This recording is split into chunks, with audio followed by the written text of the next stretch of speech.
Hi guys, it's again me, Maxim Zhigunov, and this time we are going to take a look on how interactable objects are being created, and those are such objects as this destructible wall panel, which can be destroyed, for example, in a scene like this one. So there's a destructible panel on the wall, and there is a door which can be, for example, closed, destroying this panel.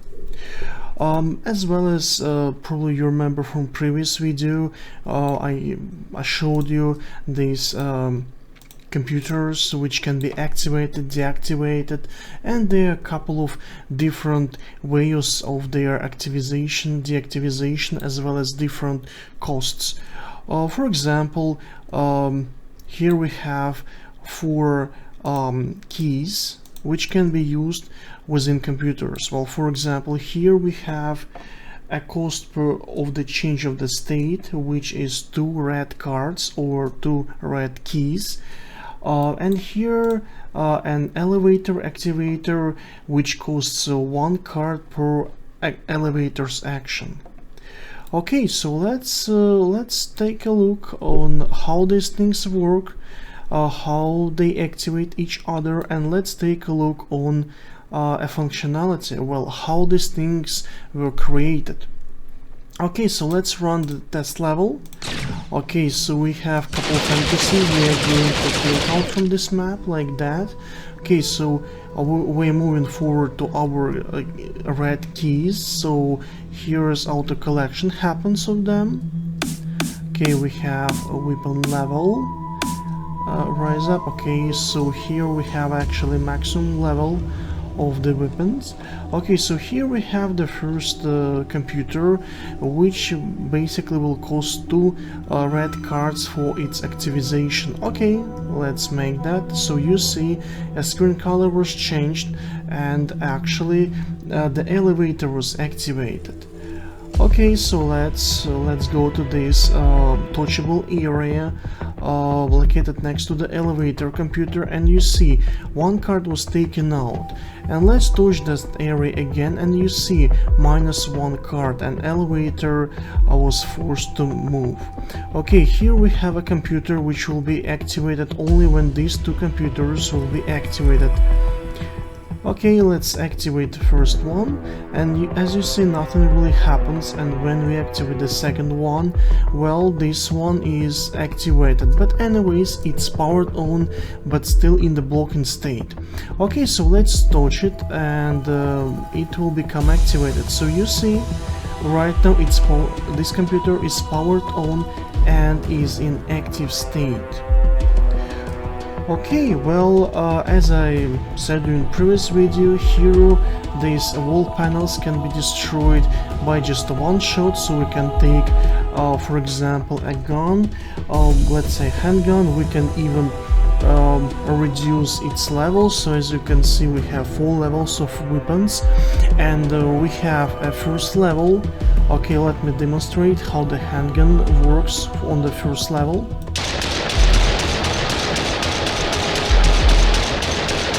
Okay, that's the way how it works on the first level. Let's increase the level. Okay, you see the picture changed and the model was changed. Okay, as well as there is a sound change.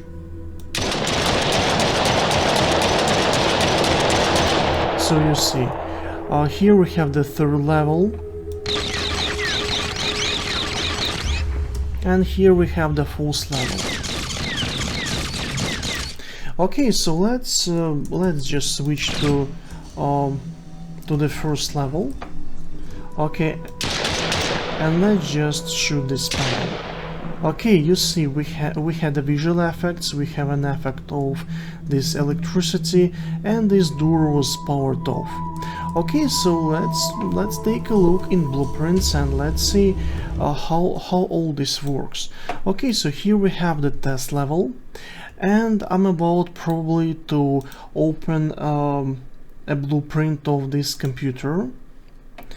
Okay, we have it. So the blueprint looks in following way, and it's just kind of additional code for the main object. and the main object is called interactable.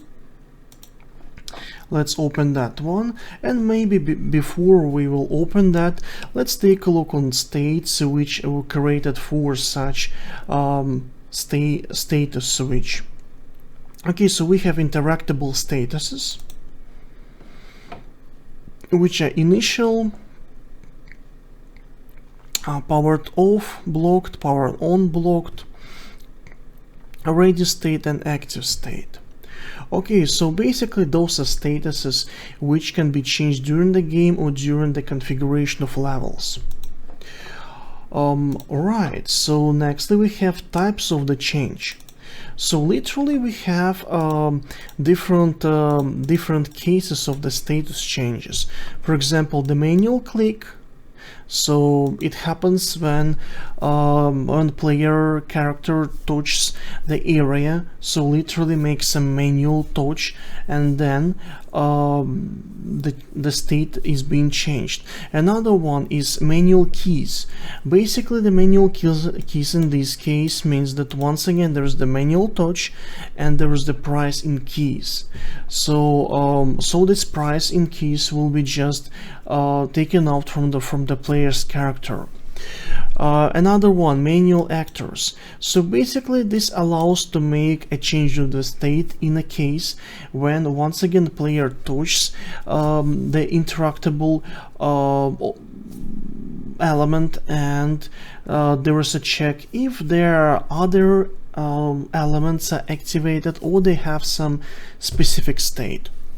And auto actors. So basically when we have the auto actors type of the change, basically there is a timer which happens once in a second, just on the purpose of the check-in if all necessary conditions are fulfilled or they are not. So basically that's the idea. Okay, so what else do we have here? Well, we have structures of changing. So literally you can see it here, and in previous video already showed you what are those elements. So from which state to which state, what is the type of the change, and the price. If there's the price, if there's no such, well, we can just forget about this configuration, as well as if the state changes based on some other element statuses. So for that purpose we have this actor state and need actors state and need actors array.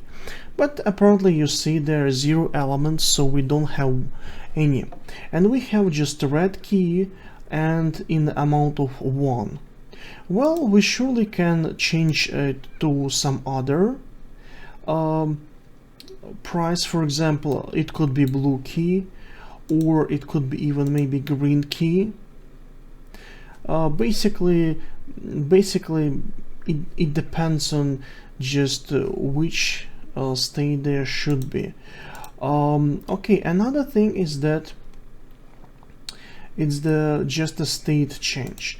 Okay, so let's say I will still click on the red one, and here what do we have? We have from the off ready state to an on ready state. So how this can be changed? So for example, right now there is a status off ready. So how to go from off ready to on ready? Well, we have to have 999 keys. Well, this thing is just implemented to make sure that we still have the color of the price. Well, a red key, so the red color. If it will be, for example, a blue key, okay, so it would have a blue color, or maybe the green keys would be needed, so it would be green one. That's the idea. So for example, if here after the activization of this element, it would ask for a green key. So what will happen? Well, once it's not activated, it still looks like the price of the elevator action will be 1 red key, but when we activate this, it becomes green one. So as you can see, this the state has been changed, as well as the price type was changed. So that's why I implemented this thing in a way it's been configured. Okay, so that's about this one. So let's maybe take a look how this interactable element was created. So the first of all is that we don't have any visuals here, so only functionality has been implemented, and we have a couple of functions here, like activate. So when we run a function activate, we take a look if a device wasn't activated yet, so we activate that, and we run an event activate, which potentially can be fulfilled in some other classes, which will be as the part of the hierarchy of interactable element. The same for deactivation. So you see, only if device was activated, it's going to be deactivated, and the event will be run. And the active. Okay, well, what's about this one? Well, here we just try to find out if device is need to be activated or deactivated. And actually it depends on the keycard amount. For example, in this case, we take a look if we have the manual keys or manual click, we have to be able to say, well, this device is active or not active. Or if we are not working with these states, active, not active, we still can actually switch the state if we have more than active, not active. Okay, so here we have the event graph, and actually that's the whole thing which is related to interactable class. So the first of all, we find out the player, since this game is at least for now it's planned to be as a single player game. So we find out the player by the class of player character. And we have a tick. So tick basically is an event which is going to be executed once in a short time. So for example, once in a second. So in my class defaults, what I have, so start with tick enabled. So once this object will be placed in the memory, the tick events will be activated, and once in a second this function event tick will be executed.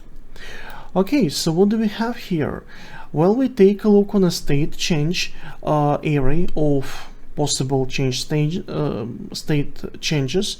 We take a look if there is a way of change equal to auto actor, so it means periodical check. Then what do? We make assumption that everything fine, and we can literally run the state change. But what we have to do next? Next we have to take all of those necessary elements for changing the state, and we take a look if they have a needed state. If they don't need that, well, we say something is not really great, so we say there is no way for changing the state. And in the end, so you see here we have this then2, index 2, then depending on that state we activate, or let's say we change state of the object, or we don't do that. Another thing is that we have a so-called interactional event. So what's happening here? Well, here we have to specify that interaction can happen only by player. not by NPCs, not by some specific timers, but exactly by the player. So we find out if there is the player of a specific class which affected the element. Next we go through all state changes. We find out the manual change of the state for manual click and manual keys. And literally we take a look if we have enough of those necessary key cards for changing the state if we need them, if there is the case of the manual keys approach. And for the manual click we just change the state. Okay, well, what else do we have here? We have an event change state. So it saves the previous state, it saves the new state, it updates the object, and it compares states. So, and if states are the same, so what's going on? We just take a look on the state changes, which are so-called fixed ones. Which are not bound to, let's say, one time or one registered time state change. Okay, so once you find out that we have a needed state, previous state, then we can run a function from those objects which are specified in the array of actors run. So you can see here, I just try to highlight that on the screen. So we take a look on that array of objects and we find out a function which name will be just placed in configurator. Literally it's okay, let me show you that.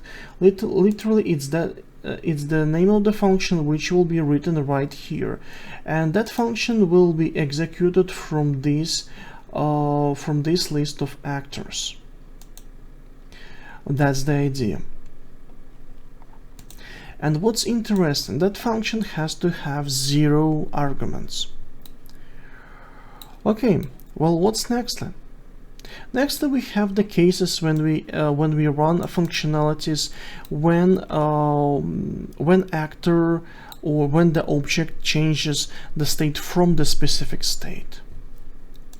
Because you know there could be a lot of cases when we change the state from a specific state, we run some specific function. When we change the state to a specific state, then we can run another functions, and so on and so on. And describing all those variations, which state we're changing from and which states we're changing to, would be more complicated than this approach. And actually that's it about interactable objects. The other thing is, well, how we use that interactable class.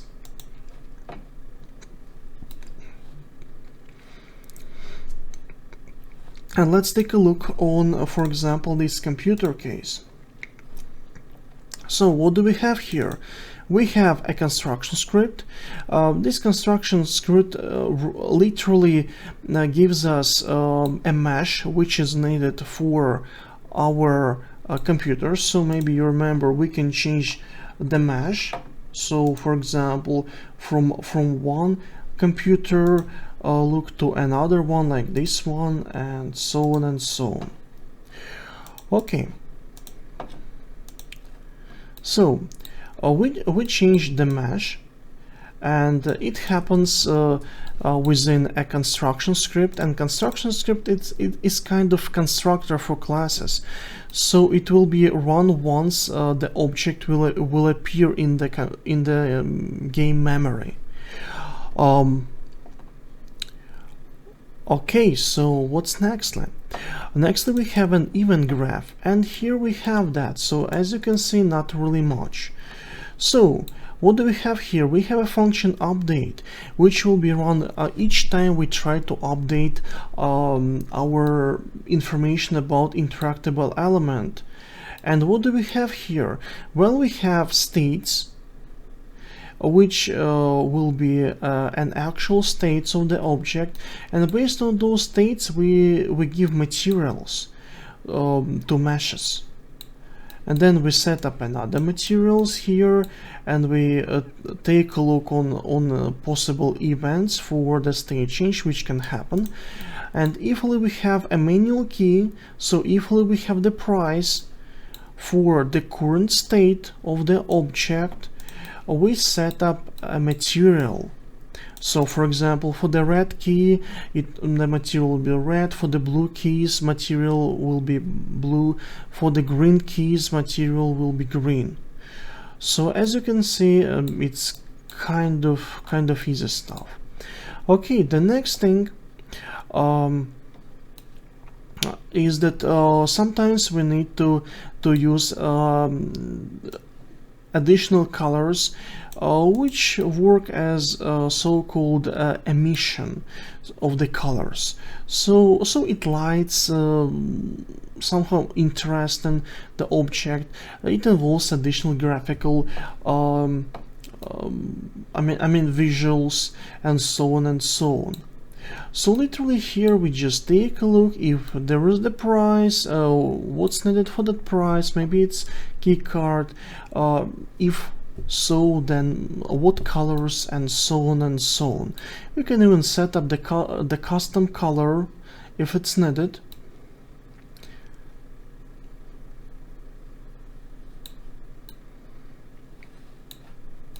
Not just predefined, and which is saved as the material. Okay, well, that's the story about this activator.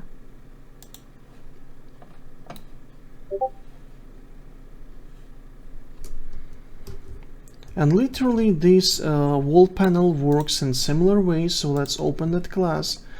And as you can see here, we have once again update function, and we have a hit which basically will be activated once user interacts with the panel by just shooting that or hitting that somehow. Okay, so on the applying of any damage we have event interact, and this event can be described in the following way, and we already took a look on that. It goes just from interactable object, and which actually executes a change state, and change state executes those functions which will be just written in configurator. So let's take a look.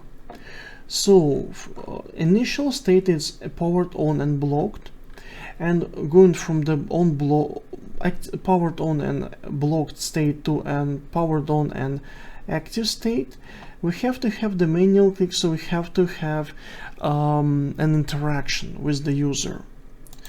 Okay, moreover, going from the powered on active state to powered off blocked state, we will execute function activate of this object, of these gates.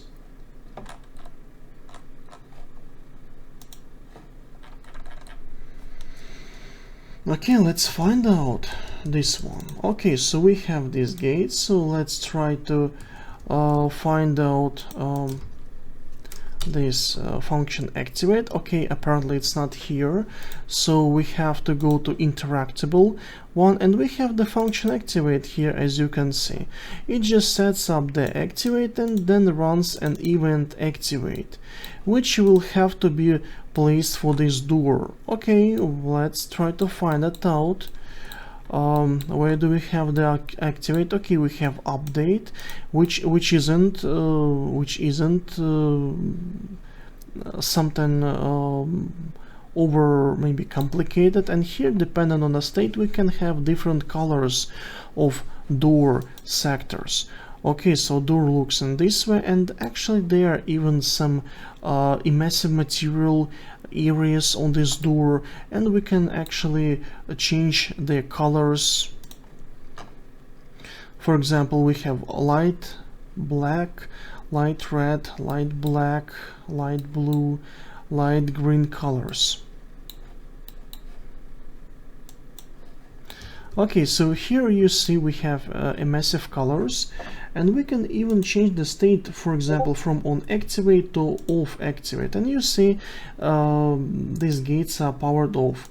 For example, we can have on ready, so gates will be ready for being opened, or on the interaction, so you see interaction happens and gates are being opened. Another thing is maybe powered on and blocked, so you see lights became something between orange and yellow, and here on the interaction they are not going to be opened. That's the idea. Okay, but anyways, I will switch it to on active as they were previously. Okay. Well guys, that's the story about how these interactable objects, computers, wall panels, even gates, and actually even elevator were created. Thanks for watching this video. Please subscribe to my YouTube channel, and surely soon there will be another videos about what's going on with this game and what's the process of its development. Thanks for watching guys, and see you on the next videos.